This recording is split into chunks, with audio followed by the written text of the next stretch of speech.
Sto entrando dentro il tribunale.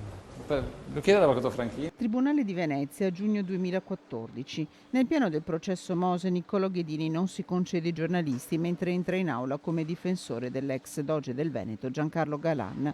Una vita divisa tra le aule di tribunale, il difensore con la D maiuscola di Silvio Berlusconi, una vita dedicata alla politica con un seggio in Parlamento tra Camera e Senato dal 2001 in Forza Italia, una vita trascorsa in Veneto tra Padova nello studio legale dove aveva mosso i primi passi accanto al già affermato avvocato Piero Longo e Santa Maria di Sala, la sua residenza di campagna.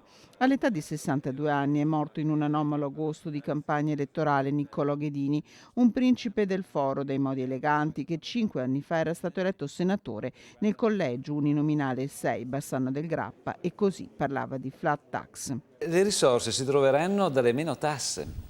Veda, è uscito anche recentemente un saggio della cosiddetta flat tax, cioè della tassa piatta bassa, Sì.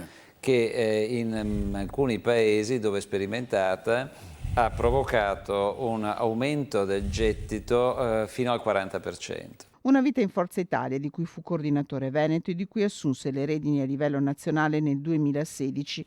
Una vita dedicata alla giustizia, una vita in difesa di Silvio Berlusconi, di cui parlava così ai nostri microfoni nel gennaio 2013. Io credo che ancora oggi, se uno dovesse decidere a chi affidare i propri risparmi tra Monti, tra Bersani e Berlusconi, non potrebbe che scegliere Berlusconi.